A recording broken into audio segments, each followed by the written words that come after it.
teaching the Beatitudes. The Beatitudes. We have talked about the poor in spirit, those who mourn, the meek, those who hunger for righteousness and thirst for righteousness.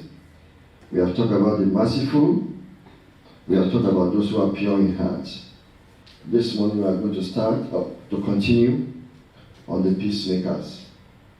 But before I go on to speak about that, the first preamble I said in the first teaching and second teaching are this. Number one, that beatitude as first of all declaration of God's grace are not condition for salvation. Beatitudes, they are declaration of God's grace upon mankind. It's not a condition for salvation. So God, in His own power, in His own mercy, He looked upon us and showered His grace upon mankind by sending His Son, the Lord Jesus Christ, to come and die for the sins of the world. Then I said, Beatitude describe the character of God's kingdom. Beatitude describe the character all the children of the kingdom must have. So we don't just live anyhow. We don't just behave anyhow. Character is important for every believer. If you are anointed, like I said last week, and you don't have character, that lack of character will destroy that anointing. If you are blessed, if you have intelligence and you don't have character, that lack of character will destroy all your intelligence. An example is Samson in the Bible. He was such a powerful man. He was a Nazarene, anointed of the Holy Spirit, but he had no character. And he finished his race too early. His head was on the top of Delilah, and he missed it. The Beatitudes describes, the first four of them describes what should be our relationship with God.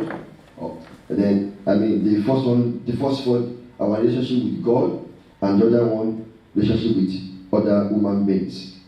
And I said that Jesus' teaching was a direct opposite of what the Pharisees and the Sadducees, or let me say the Sanhedrin, were teaching in those days.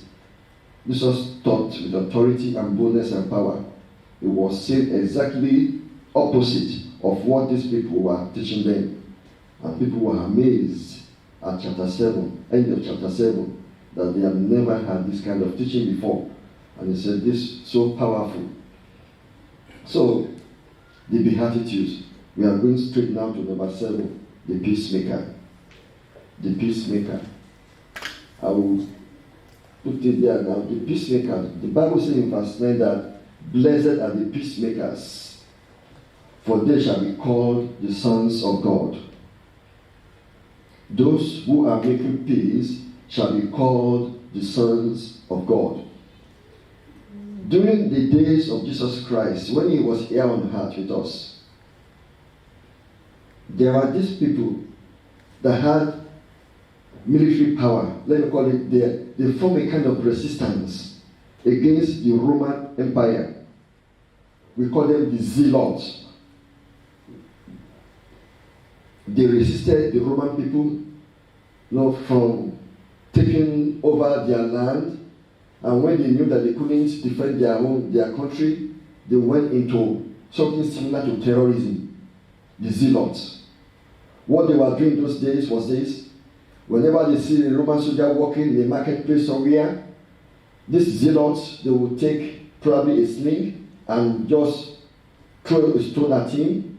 Someone will come with a dagger. When they see a Roman soldier, they will just stab and flee. Similar to terrorism we have today. Why? Because they did not like the Roman Empire lording things over them. So military-wise, there was no peace in Israel because they didn't like these Roman people having authority over them. They conquered them. Actually, Roman Empire was the world power, and they conquered the whole world at that time. Regarding the political and religious aspect, we have the Sadducees, We have the Pharisees and the Essenes. And this also did not bring peace among the people. They were divided. The Pharisees believe in resurrection after the death, which is correct. The Sadducees says there is no resurrection. When you die, you die. So there was this division among them religiously and politically. And we have the Essenes. The Bible teachers believe that the Essenes brought up John the Baptist. The Essenes, they live in the wilderness or in the desert area. These are the holier than thou people. They didn't mingle with other Israelites. They said they were too sinful. So they did not want anyone to corrupt them. So they were living in isolation, having no dealings with people at all. So these are the people that brought up John the Baptist. So all of a sudden, Jesus Christ came on board. And he started teaching and preaching.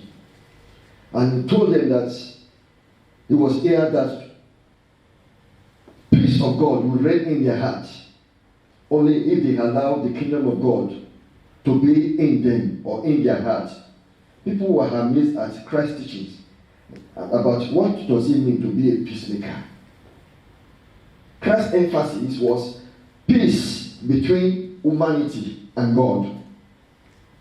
Because there was chaos, there was strife, there was division, animosity in the land of Israel at that time.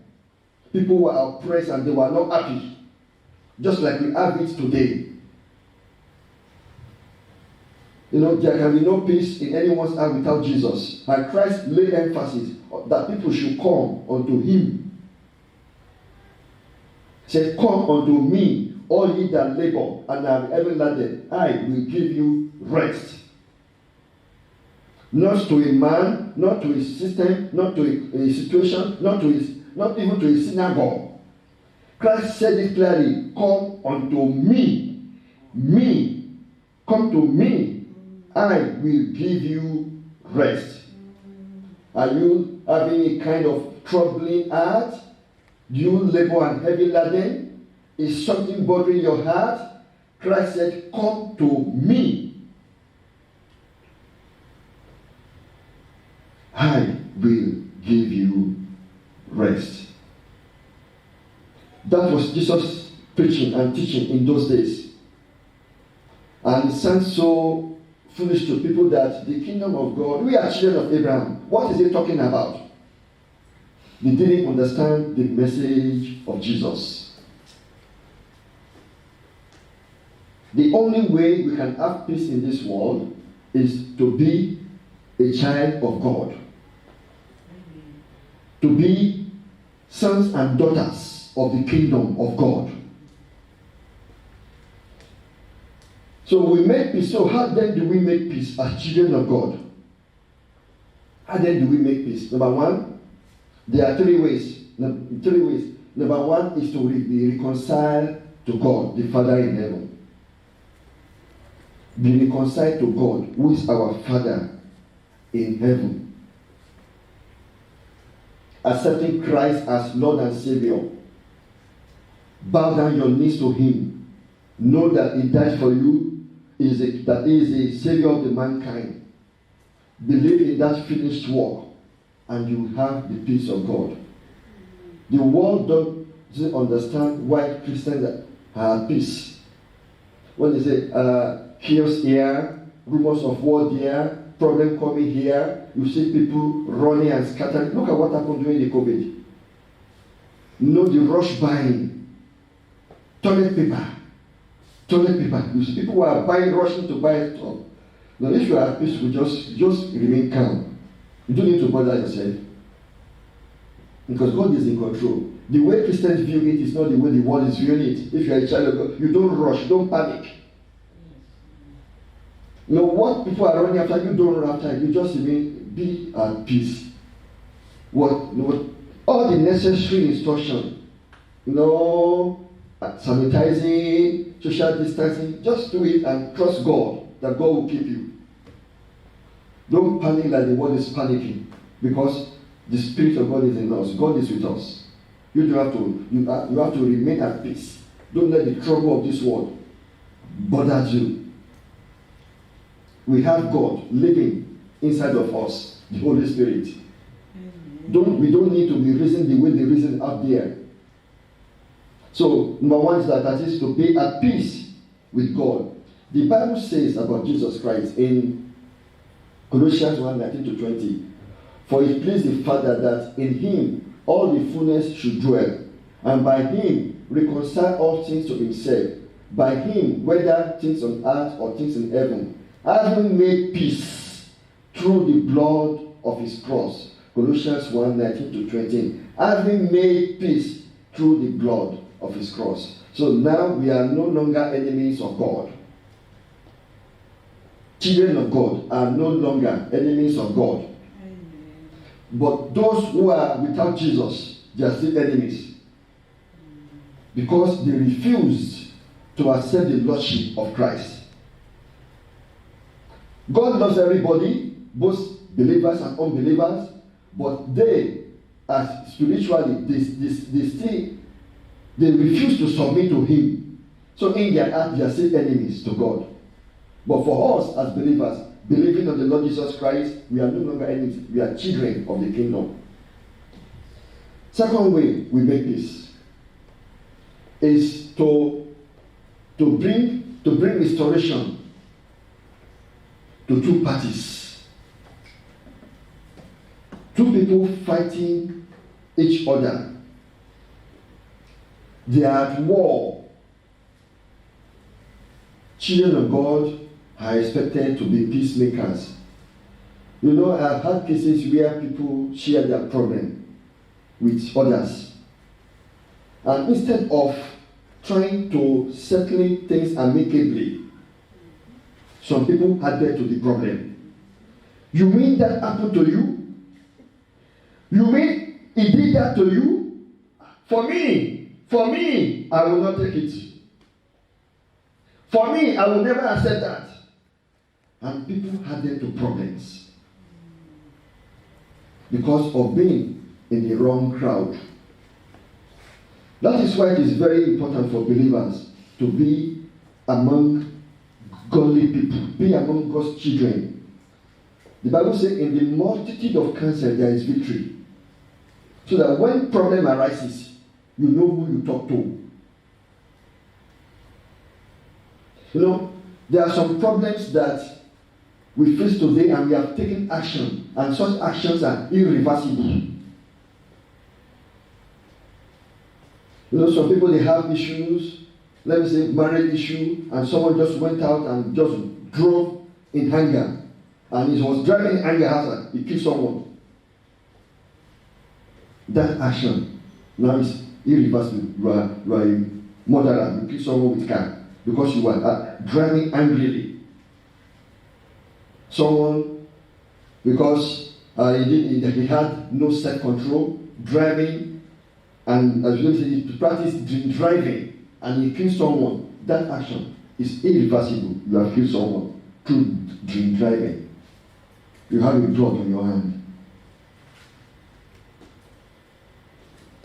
So we need to surround ourselves with godly people, so that when issues arises, we try to solve problems, not to add to problems. Bring party A, bring party B together and try to talk things out. It is easy for children of God. But if someone is not a child of God, someone is out there, someone is still an unbeliever, someone is a child of God, is a bit difficult. But for children of God, it's very easy. Two parties, bring them together and settle things amicably, using the word of God. I know in some cases that when incident happened, the people that surrounded them, even family members, they added to the problem. Family members added to the problem. And today it's like irreversible to this couple living separately. Because when the thing happened, the first people they met, those they were living with, they are close confidants. They didn't have a mind to solve issues. Bad association corrupt good morals. Let us learn to surround ourselves with godly people, children of God who are faithful, spirit-filled. And may I also say that you don't jeopardize yourself or your life or endanger your life. When God says, be a peacemaker, we need to know the kind of what we are talking about here. When you see two people, one carry machete, another one carry broken bottle, they are at war at each other. At that point, you don't endanger your life. You don't go there. Because you will be injured. I know one preacher, one popular preacher. He saw two people fighting. And he remembered this Bible verse. Blessed are the peacemaker, for they shall be called the sons of God. And he went there to separate them. He ended up being beaten. He received many blows. He had swollen eyes. His clothes was torn. And at the end of the day, when everything was over, he went to God. God, why? God said, I didn't say you to do that. That's not what I'm talking about being a peacemaker. You know, you put yourself at risk and endangering your life. If someone is carrying gun, two people are carrying gun, will you go there? Say, I want A carry gun, this carry gun, and you are not armed, you don't know how to shoot, you are just harmless, you are just there to solve problem. You might be killed. So when something is happening that is extremely dangerous to life, the only thing you could do is to call the police. Or let people around know that something dangerous is going on around here.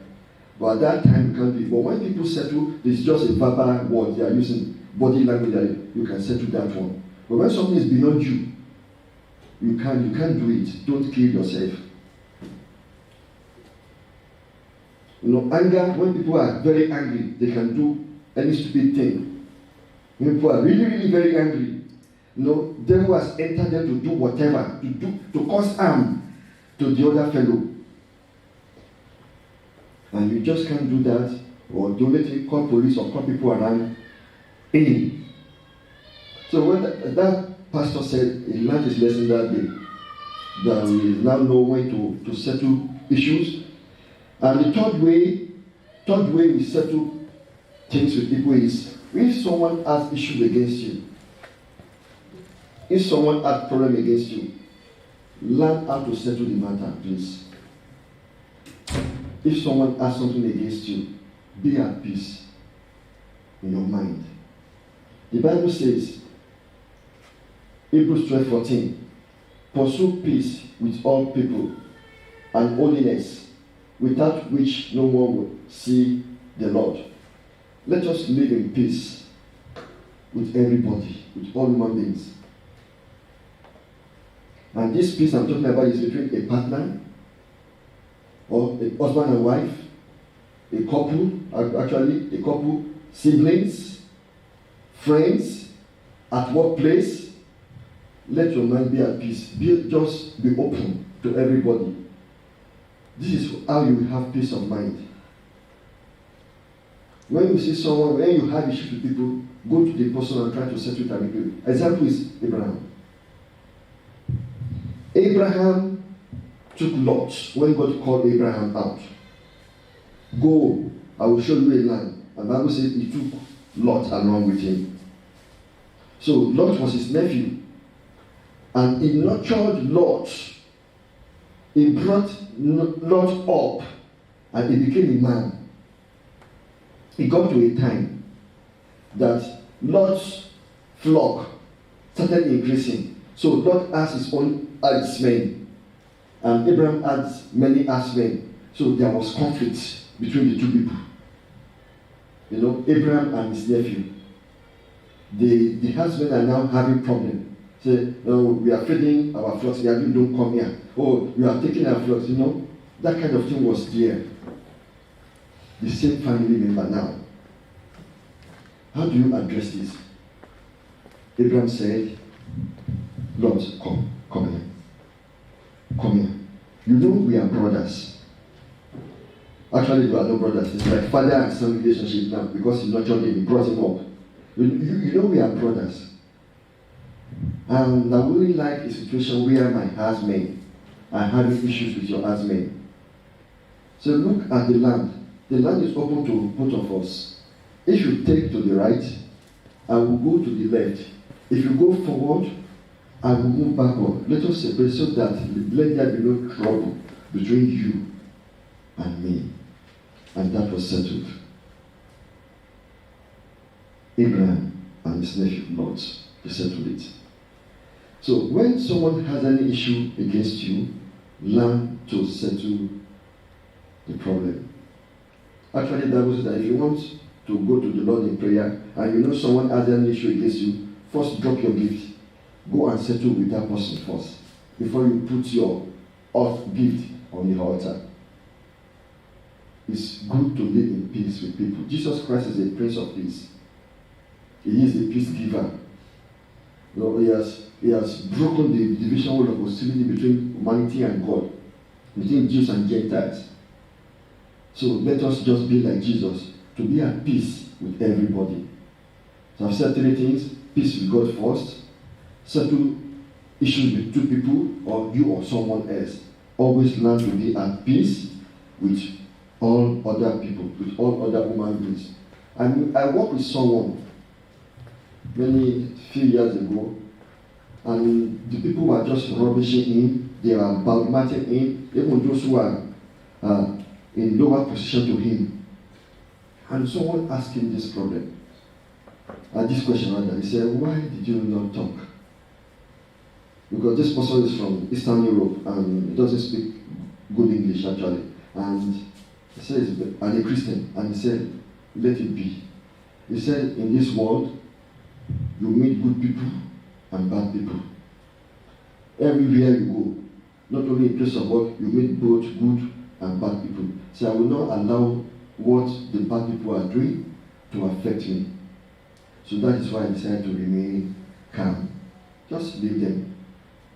So he tried to settle that in his mind. That instead of talking, instead of trying to fight, let it be. I don't want to pursue this with anyone. Just leave them. He said if he started a war with someone, he doesn't know how to stop it. So it's better for him to remain calm. That was his major problem. It's not that he couldn't fight, it's not that he couldn't talk, he said he doesn't know how to stop it. So it will continue forever. And instead of being continued forever, let me be at peace.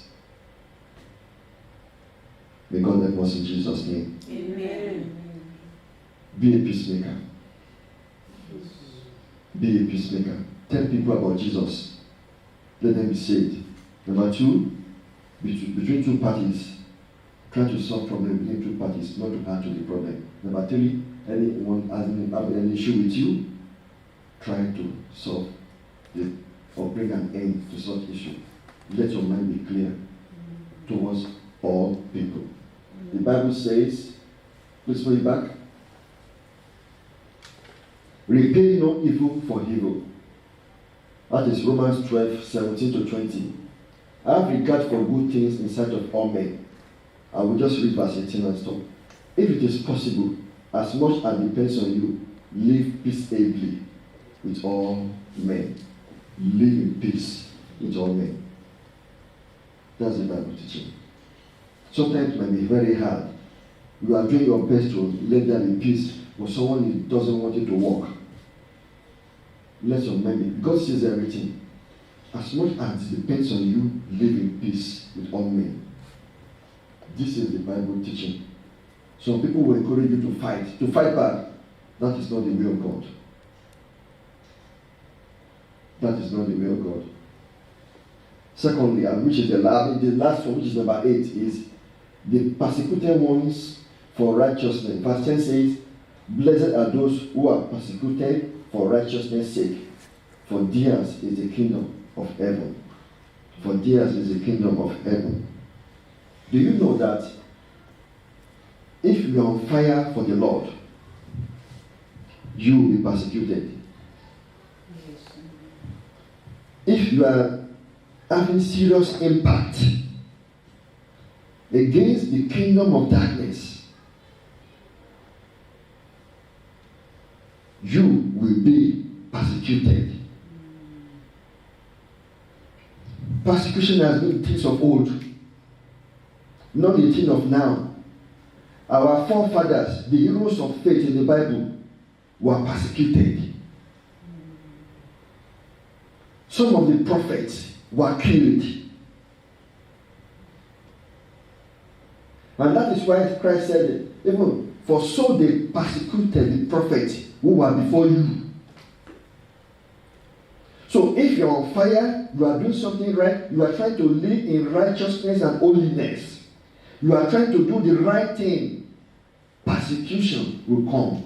So persecution is not an issue of it is just starting with me. It has been of old. You are not the first person to be persecuted, and you will never be the last person to be persecuted. It continues on and on and on and on for the children of God. If you are a compromiser, you will hardly be persecuted. If you are mingling with the world things, they will hardly persecute you.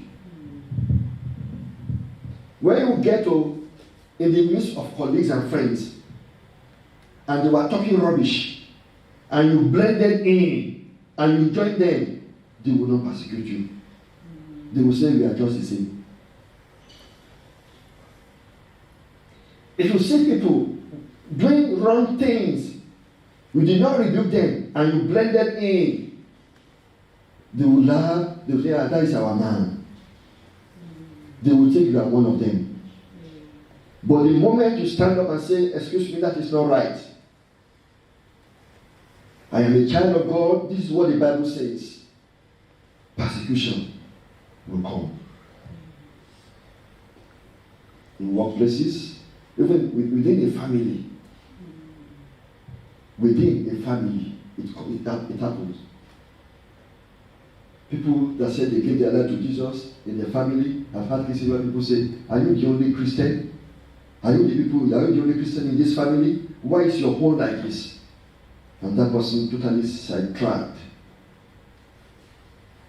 Persecution comes in form of they will sidetrack you, they will speak badmouth you, they will speak evil of you, they will block you from good things, and they will bully you, they will harass you. It has been happening, and it will continue to happen. For so they persecuted the prophets who were before you. But let your mind be at peace. Let me read what the Bible says in Matthew 5 again. Blessed are those who are persecuted for righteousness' sake, for theirs is the kingdom of heaven. Blessed are you when they revile and persecute you and say all kinds of evil against you falsely for my sake. Rejoice and be exceedingly glad, for great is your reward in heaven. For so they persecuted the prophets who were before you. In the days of the apostles, there were 5 major reasons why they were persecuted. 5 major reasons. Number 1, cannibalism. Did they understand the Lord's Supper? This bread signifies flesh of Jesus. This wine signifies the blood of Jesus. So the heathens, they don't understand. Gentiles, they didn't understand. So they accused Christians of practicing cannibalism, eating human flesh. So people were persecuted. Emmas in those days. Second reason was immorality. They persecuted. They thought that they didn't understand what it meant by closed door meeting, like house fellowship. The Bible said they break bread from house to house. People of the world didn't understand. They say, how can these families and other families, they come to the house together, they close their doors? What were they doing in the house?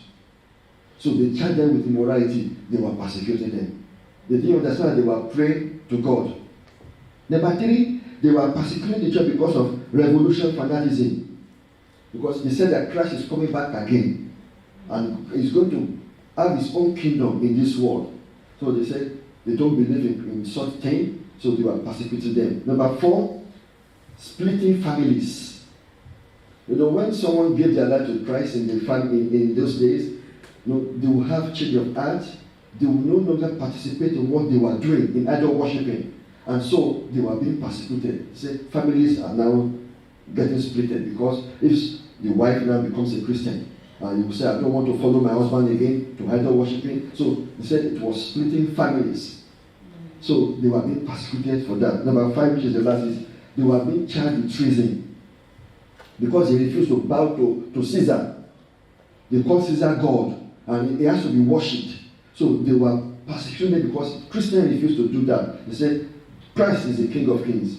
He is the Lord of Lords. He is the Creator of heaven and earth, and He died for our sins. Him only shall we worship. So because of they refused to bow to people or to Roman and the system, they were being persecuted. So persecution is not a new thing. And it continues on and on and on and on. Let me tell you the story of a young man I know. I had someone tell me of the story of this man that one day he went about preaching the gospel. He saw a man in the front of his house. And he went to him just to share the word of God with him, to tell him about. So he handed him tract. I said, do you have a few seconds so I can tell you about Jesus? The man said, that's okay, no problem. And he was about to speak. He said, no, let's come in, let's go inside. And this man went into his house. So this man locked the door against him. And he said, what right do you have to tell me about Jesus? Who are you? The man said, we are commissioned by Jesus to preach the gospel to the world. So you don't have right to tell me about Jesus. And the man locked the door and delayed him up to 3 to 4 hours. He said, if you ring the police, I will say you break into my house. See the kind of situation Christians are dealing with in the course of walking with Jesus. And no Bible says that be wise as a serpent and be gentle as so. I sent you as sheep in the midst of wolves. See the way that this young preacher was treated. Someone who was devilish just locked the door against him and he detained him illegally. It's a form of kidnapping. But he said, if you will call the police, I will say you broke into my house. At the end of the day, when he wasted his time, he opened the door and said, don't talk to me about Jesus again. I don't want to hear about him. This happens to real people. This is the thing that is happening to people. I've heard of a street preacher preaching on the street, saying Christ is the only way to God. People around were not happy to hear that. But Christ said, I am the way, the truth, and the life. No one can come to the Father except through me. They were not happy. They said, how can you say Jesus Christ is the only way? What of other religions? Who do you think you are? And they called the police. And the police gave him marching order. Please leave this place. This is what happened in Australia. It's happening in Australia here. Marching order, go, leave. For preaching the gospel, for saying the truth to the world. The world doesn't want to hear the truth again. But if you are telling them lies, that is what they want to hear. When you say all sinners shall go to hellfire, they see that as hate speech. It is the truth of the Bible. Anyone who refuses Jesus Christ will go to hellfire. And when you say that publicly today, the world sees that as hate speech. Whereas is the fact of the Bible. It's not that we hate we don't hate anybody. We love, that is why we are preaching the gospel to the world. We are sure of what we are talking about. We have seen the glory. We have seen the power of God. We have seen the manifestation of the glory of God. And we are warning the world. And now the one that begin to persecute the children of God. Look at the one I told you the other time about the man who refused to marry gay in his church. Even the church authority, because the church is worldwide. So because of his local church refused, he said, I don't want to compromise my stand. They removed him, they sacked him as a pastor of the church. Not the word sack him, I mean co-pastor, the so-called general overseer, all the area pastor, all these big people within the denomination, they sack him because of standing his stand for the gospel. When you live through holiness and righteousness, be ready for persecution. It will happen. But it's better to be on the side of the Lord than the side of the world. Better to be with God. You are in the majority. Let 7 billion people be at that side. But if you are on the God side, you know you have peace of mind. The apostles of Jesus Christ were persecuted in Matthew chapter 5. Act of the Apostles. The Act of the Apostles chapter 5, 40 to 42. The Bible says, and they agreed with him. And when they had called for the apostles and beaten them, you see, they were beaten for the sake of Christ. They commanded that they should not speak in the name of Jesus and let them go. This Sanhedrin wanted to kill them before, but because someone stood and said, they said, don't do that. So he stood up and said, no. So they were beaten and they commanded them, don't preach about that name of Jesus again. We don't want to hear it. So verse 41, so they departed from the presence of the council, rejoicing. Can you see that? Yeah. Rejoicing that they were counted worthy to suffer shame for his name. Christians of today, if someone, if anyone experienced this, they will likely call the police. That why if someone did this thing to me, I won't take that nonsense. We are free here a bit. It's very tough in some part of the world like Middle East. So they were rejoicing that they were counted worthy to suffer shame for his name. And look at verse 42. And daily in the temple and in every house, they did not cease teaching and preaching Jesus as the Christ. They want them here in verse 40. But they did not stop speaking. They continued to preach the gospel to the world.